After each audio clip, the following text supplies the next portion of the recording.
Hi students, இன்னைக்கு நம்ம இன்னொரு important SA question fatty acid synthesis lipid மெட்டபாலிசத்துலேருந்து பார்க்க போகிறோம். ரைட்டா? நான் ஒரு அவுட்லைன் கொடுக்க போகிறேன். ஏன்னா இது important SA question, MCQ, short notes எதில் வேணாலும் கேட்பாங்க. இந்த அவுட்லைனை வச்சுக்கிட்டு உங்களுக்கு கிளினிக்கல் சினாரியோ கேட்டாலும் எழுத ரெடியாக இருக்கணும், ஷார்ட் நோட்ஸ் கேட்டாலும் எழுத ரெடியாக இருக்கணும். சரியா? Outline for fatty acid synthesis. சரியா? இதை ஒரு தடவை நீங்கள் படிச்சுட்டு அதுக்கப்புறம் புக்கை படிச்சிங்கன்னா it will be easy for. Right, fatty acid synthesis, another name is Linen spiral, scientist name. Okay, first என்ன சொல்கிறோம், இன்ட்ரோடக்ஷன். நமக்கு ஃபேட்டி ஆசிடில் ரெண்டு டைப் இருக்குது. ஒன்று சேச்சுரேட்டட், இன்னொன்று அன்சேச்சுரேட்டட். இந்த அன்சேச்சுரேட்டடில் mono unsaturated and polyunsaturated. So இதில் ஸ்பெஷாலிட்டி என்னென்னா, தட் இஸ் சேச்சுரேட்டட் ஃபேட்டி ஆசிடும் மானோ அன்சேச்சுரேட்டட் ஃபேட்டி ஆசிடும் பாடியில் சிந்தசிஸ் ஆகும். Whereas poly unsaturated fatty acid synthesis ஆகாது. அதனால தான் அது essential amino essential fatty acids.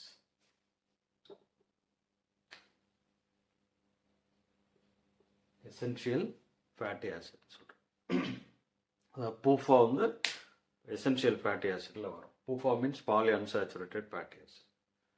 What is significance? நம்ம எல்லாருக்கும் தெரியும், ஃபேட்டி ஆசிட்லேருந்து தான் நமக்கு ஹார்மோன்ஸ் கிடைக்கும், பைல் ஆசிட்ஸ், பைல் சால்ட்ஸ் கிடைக்கும், வைட்டமின் டி கிடைக்கும், some important cellular components like phospholipids கிடைக்கும். அதனால் இதெல்லாம் சிக்னிஃபிகன்ஸ் போட்டு ஒரு லைன் எழுதி, ஏன்னா இது SA question. Third, synthesis of fatty acid or lipogenesis ரெண்டு விதத்தில் நடக்கும் பாடியில். ஒன்று டினோவா சிந்தசிஸ், அதாவது newer molecule production of newer molecule, it is fatty acid, அதுக்கு பேர் டினோவா சிந்தசிஸ். இன்னொன்று, இந்த டினோவா சிந்தசிஸில் கிடைக்கிற மாலிக்யூல், அதாவது எண்ட் ப்ராடக்டை வச்சுக்கிட்டு ரெண்டு கார்பனாக அது அப்படியே எலாங்கேட் ஆகிட்டே போகுதுன்னா அது இன்னொரு type of synthesis of fatty acid. சரியா? So de novo synthesis, elongation of fatty acids. Okay, இது பாடியில் எங்கெங்கே நடக்குது வழக்கம் போல் என்ன சொல்லுவோம், சைட் அண்ட் லொக்கேஷன். ஆர்கன்ஸ் பார்த்தீங்கன்னா liver, kidney, brain, adipose tissue and lactating mammary gland. சரியா? செல்ஸ் பார்த்தீங்கன்னா சைட்டோசாலில் தான் நடக்குது. சைட் பார்த்தீங்கன்னா சைட்டோசாலில் தான் நடக்குது. அதனால தான் இது என்ன சொல்லுவாங்க, எக்ஸ்ட்ரா மைட்டோகாண்ட்ரியல் லிப்பிட் மெட்டபாலிக் பாத்வேன்னு சொல்லுவாங்க. ரைட்டு? அதுக்கடுத்து எந்த பாத்வே இருந்தாலும் நீங்கள் ரெண்டு ப்ராடக்ட் ரெண்டு ஸ்டெப்பையும் ஞாபகம் வச்சுக்கிட்டா தான் பாத்வே எழுதுறதுக்கு ஈஸியாக இருக்கும். Number 1 initial product, number 2 end product.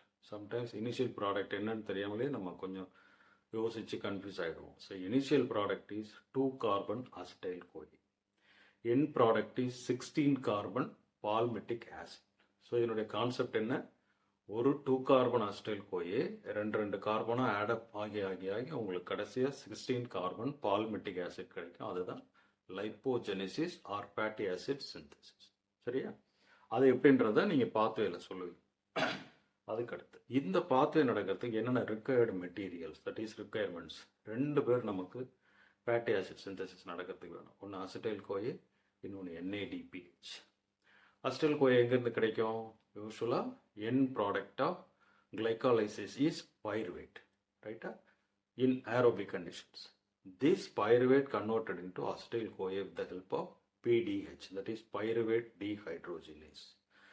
PDH பற்றி நம்ம இன்னொரு வீடியோ செப்பரேட்டாக போட்டிருக்கோம், அதை கோத்ரூ பண்ணிங்கன்னா PDH உடைய உங்களுக்கு ரோல் நல்லா தெரியும். Conversion of acetyl pyruvate into acetyl CoA with the help of pyruvate dehydrogenase complex. அதுலேருந்து தான் நமக்கு 2 கார்பன் acetyl CoA கிடைக்கும். NADPH எங்கேருந்து கிடைக்குதுன்னா, சோர்சஸ் ஆஃப் NADPHன்னு எம்ஜிஆர் யூனிவர்சிட்டியில் ஒரு கொஸ்டின் கேட்டிருக்காங்க, ஷார்ட் நோட்ஸ். ஸோ 3 இடத்துல இருந்து நமக்கு NADH சிந்தசிஸ் ஆகுது. நம்பர் 1 இம்பார்ட்டன்ட் மைனர் பாத்வே கார்போஹைட்ரேட் மெட்டபாலிசத்தில் HMP ஷண்ட் பாத்வே. அந்த HMP ஷண்ட் பாத்வேல இனிஷியல் 2 ஸ்டெப்ஸ் 2 ரியாக்ஷன்ஸில் 2 NADPH கிடைக்கும். அதுதான் நமக்கு லைப்போஜெனிசிஸில் யூஸ் ஆகுது. லைப்போஜெனிசிஸ் யூஸ்வலாக எப்போ ஆகும், கார்போஹைட்ரேட் அமௌண்ட் எக்ஸஸாக ப்ரொடியூஸ் ஆயிடுச்சுன்னா லிவரில் போய் கிளைக்கோஜனாக ஸ்டோரேஜ் ஆனதுக்கு பிறகும் எக்ஸஸாக இருந்துச்சுன்னா அதை தான் நமக்கு லிப்பிடாக கன்வெர்ட் ஆகும். அந்த டயத்தில் நமக்கு இந்த அசிட்டைல் கோயாவும் வேணும், NADPH வேணும். So first source is HMP shunt path. ரெண்டாவது சோர்ஸ் பார்த்தீங்கன்னா மேலிக் என்சைம்னு சொல்லுவாங்க. அதாவது சைட்டோசாலில் இருக்கிற மாலேட், தட் இஸ் ஒரு NADPயும் ஒரு மேலேட்டும் சேர்ந்து மேலிக் என்சைமோட ஹெல்ப்பால் NADPH அண்ட் பைருவேட்டாக கன்வெர்ட் ஆகும். இதிலிருந்து நமக்கு ஒரு NADPH கிடைக்கும். Third, TCA circle. இதில் பார்த்தீங்கன்னா ஐசோசிட்ரேட் டீஹைட்ரோஜனேஸ்னு ஒரு என்சைம் இருக்கும். அந்த என்சைமுடைய ரோல் என்னன்னா ஐசோசிட்ரேட்டை ஆல்பா கீட்டோகுல்டரேட்டாக கன்வெர்ட் பண்ணும். அந்த ஐசோசிட்ரேட் டீஹைட்ரோஜனில் நமக்கு 2 ஐசோஃபார்ம்ஸ் இருக்குது. ஒன்று சைட்டோசாலிக் ஐசோஃபார்ம், இன்னொன்று மைட்டோகாண்ட்ரியல் ஐசோஃபார்ம். இந்த சைட்டோசாலிக் ஐசோஃபார்ம்ல இருந்து தான் நமக்கு NADPH கிடைக்கும். ஸோ இந்த 3 தான் sources of NADPH, right? Not NADH, NADPH. அதுக்கடுத்து 3 ஸ்டெப், அதாவது 3 phases ஆஃப் ரியாக்ஷன்ஸ் ஞாபகம் வச்சுக்கிட்டீங்கன்னா நீங்கள் ஃபேட்டி ஆசிட் சிந்தசிஸ் பார்த்து எழுத முடியும். 3 phases. ஃபர்ஸ்ட் ஃபேஸில் என்ன சொல்கிறாங்கன்னா, இந்த அசிடைல் கோயை மைட்டோகாண்ட்ரியாவில் சிந்தசிஸ் ஆகும். ஆனால் ஃபேட்டி ஆசிட் சிந்தசிஸ் பாத்வே நடக்கிறது சைட்டோசாலில். ஸோ மைட்டோகாண்ட்ரியாவில் இருந்து சைட்டோசாலுக்கு அசிடைல் கோயவை எப்படி டிரான்ஸ்போர்ட் பண்ணுறது, அதுதான் ஃபர்ஸ்ட் ஃபேஸ். அந்த ஷட்டில் பாத்வேக்கு பேர் மேலேட் ஆக்சலோ அசிடைல் ஷட்டில், ரைட்டா? ரெண்டாவது கன்வர்ஷன் ஆஃப் அசிடைல் கோயை இன்டு மெலோனில் கோய்.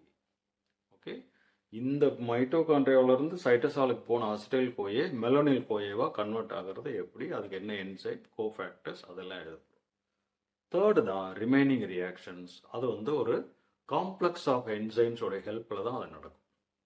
யூஸ்வலாக என்ன ஆகும், சிங்கிள் என்சைம் அந்த மாதிரி நடக்கும் இல்லையா. இங்கே ஒரு carrier protein, acyl carrier protein, அது கூட ஒரு 6 என்சைம் சேர்ந்து ஒரு காம்ப்ளெக்ஸ் ஃபார்ம் பண்ணி ஆட்டோமேட்டிக்காக அந்த ஸ்டெப்ஸ் நடந்துக்கிட்டே இருக்கும். 2 கார்பனும் ஆடப் ஆகிட்டே இருக்கும். ஃபைனலாக அதில் அந்த ஃபேட்டி ஆசிட் சிந்தேஸ் காம்ப்ளெக்ஸில் condensing unit, reduction unit, releasing யூனிட்னு 3 இருக்கும். இவங்க 3 பேரும் இது பண்ணி கடைசியாக உங்களுக்கு 16 கார்பன் பால்மெட்டிக் ஆசிடை ரிலீஸ் பண்ணுவோம். இந்த 3 ஃபேஸஸ் ஆர் 3 பாத்வே ஞாபகம் வச்சுட்டிங்கன்னா தான் நீங்கள் ஃபேட்டி ஆசிட் சிந்தசிஸ் எழுத முடியும். அதை நம்ம அடுத்த இதில் பார்க்கலாம், right?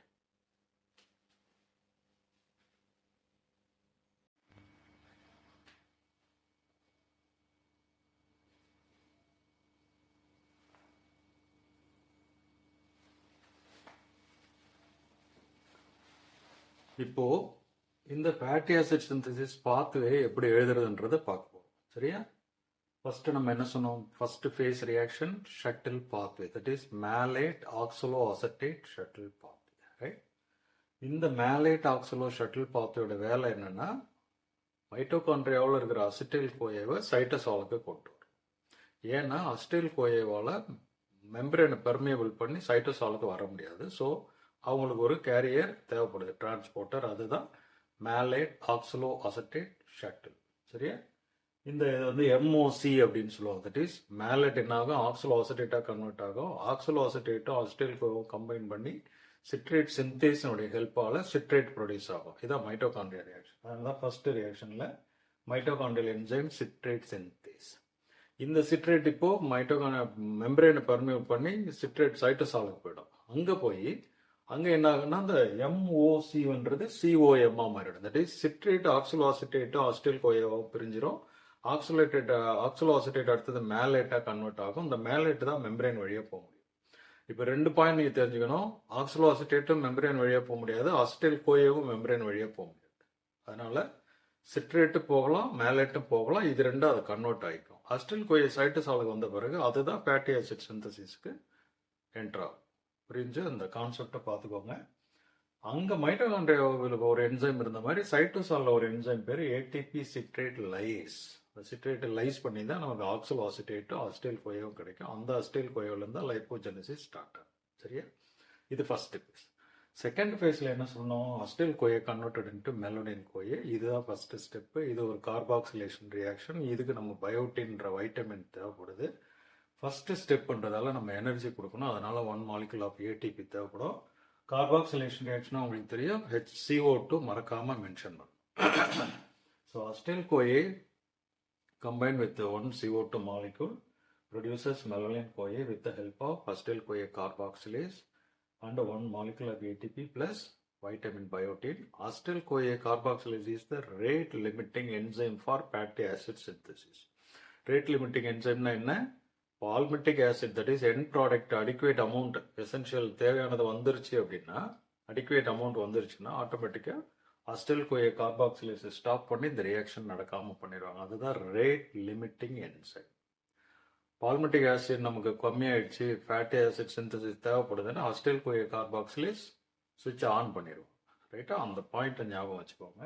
rate limiting enzyme for fatty acid synthesis is acetyl-CoA carboxylase. Third enzyme தான் நான் சொன்னது ஃபேட்டி ஆசிட் சிந்தேஸ் காம்ப்ளெக்ஸ். இதுவும் ஆல்ரெடி நான் வீடியோ அப்லோட் பண்ணியிருக்கேன், அதில் டீட்டெயில்டாக பார்த்துக்கோங்க. பட் இந்த எஸ்ஏ கொஸ்டினில் நீங்கள் இந்த 5 பாயிண்ட் ஞாபகமாக எழுதணும். First one is condensation reaction, next reduction reaction, then hydration reaction, one more reduction reaction, finally thioesterase. இந்த thioesterase தான் important enzyme which only produces palmitic acid. ரைட்டா? இந்த 5 ஸ்டெப் எழுதி கடைசியாக thioesterase முடியணும், thioesterase போடணும், போட்டு அந்த சைக்கிள் திரும்ப ரிப்பீட் ஆகும். 2 கார்பன் 2 கார்பனாக ஆடப் ஆகி கடைசியாக உங்களுக்கு 16 கார்பன் பால்மெட்டிக் ஆசிட் கிடைக்கும். அந்த மாதிரி நீங்கள் டயக்ராம் போட்டுக்கணும். இதுக்கு அடுத்து ஒரு பாத்வே முடிஞ்ச உடனே அடுத்த பாயிண்ட் கண்டிப்பாக ரெகுலேஷன். அதாவது இந்த பாத்வேயை யார் கண்ட்ரோல் பண்ணுறாங்க? நம்மக்கிட்ட 3 பேர் இருக்கிறாங்க. ஒன்று சப்ஸ்ட்ரேட் அவைலபிலிட்டி, இன்னொன்று enzyme involve in the particular pathway, மூணாவது ஹார்மோன்ஸ் ரெகுலேஷன். இந்த 3 பாயிண்ட்டும் இம்பார்ட்டன்ட் ஃபார் லைப்போஜெனிசிஸ். சப்ஸ்ட்ரேட் அவைலபிலிட்டினா கார்போஹைட்ரேட் எக்ஸஸாக போய் வந்தால் தான் லைப்போஜெனிசிஸ் லிப்பிட் சிந்தசிஸ் நடக்கும். சப்ஸ்ட்ரேட் இல்லைன்னா லைப்போஜெனிசிஸ் நடக்காது. அப்படியே அந்த சப்ஸ்ட்ரேட் அவைலபிலிட்டி இருக்கும்போது 2 பேர் வர்றாங்க. ஒருத்தர் ஸ்டிமுலேட் பண்ணுறாரு, ஒருத்தர் இன்ஹிபிட் பண்ணுறாரு. ஸ்டிமுலேட் பண்ணுறவர் சிட்ரேட், இன்ஹிபிட் பண்ணுறவர் பால்மெட்டிக் ஆசிட். இது ரெண்டுமே ரொம்ப ரொம்ப important point. Stimulator citrate, inhibitor palmityl CoA. இந்த எம்சிக்யூவில் இருக்கிறதுனால இது 2 பாயிண்ட்டும் ரொம்ப ரொம்ப இம்பார்ட்டன்ட். செகண்ட் பாயிண்ட்டு, அந்த பாத்வேலே இருக்கிற regulatory enzyme is acetyl CoA carboxylase. Already சொன்ன ரேட் லிமிட்டிங் என்சைம். அது தேவையில்லைனாக்கா ஆஃப் ஆகிடும், தேவையான ஆன் பண்ணிக்கும். தேர்ட் வந்துட்டு ஹார்மோன்ஸ் ரெகுலேஷன். நம்ம எப்போ 2 குரூப் வச்சுருக்கிறோம். ஒன்று ஹார்மோன்ஸ் வந்துட்டு இன்சுலின், இன்னொன்று opposite antagonist is glucagon and epinephrine. Insulin வந்து லைப்போஜெனிசிஸை ஸ்டிமுலேட் பண்ணும் பை பாஸ்பாரிலேஷன், வேறஸ் குளுக்கோகானும் எப்பினெப்ரினும் டிக்ரீஸ் பண்ணும் பை டீபாஸ்பாரிலேஷன். ரைட்டா? அதனால தான் insulin is the enzyme for lipogenesis, hormone for lipogenesis. Glucagon and epinephrine is the hormone for லைப்போலைசிஸ்.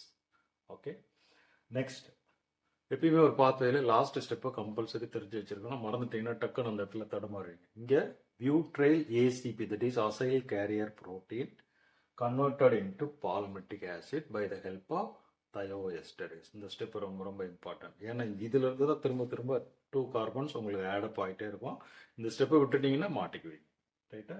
இந்த பால்மெட்டிக் ஆசிட் என் ப்ராடக்ட்ல ஒரு எம்சிக்யூ இருக்கு. என்னன்னா, லிவர்லையும் அடிப்போஸ் டிஷ்யூலையும் மட்டும்தான் பால்மெட்டிக் ஆசிட் என் ப்ராடக்டாக கிடைக்கும். லாக்டேட்டிங் மேமரி கிளாண்டில் பார்த்தீங்கன்னா கப்ரிக் ஆசிட் அண்ட் லாரிக் ஆசிட். அதனால இது 2 எம்சிக்யூ கொஸ்டின். ரைட்டா? ஃபைனலாக ஏதாவது டிஸார்டர் இருக்கா சார்? கண்டிப்பாக இருக்குது. Acidurias, that is dicarboxylic acidurias and Zellweger syndrome ரொம்ப ரொம்ப இம்பார்ட்டன்ட் டிசீஸு. இதில் என்சைம் டிஃபெக்ட் என்ன, கிளினிக்கல் மேனிஃபெஸ்டேஷன்ஸ் என்ன, ட்ரீட்மெண்ட் என்ன, அதெல்லாம் ப்ரீ டயத்தில் படிச்சு வச்சுருக்கேன். ரைட்?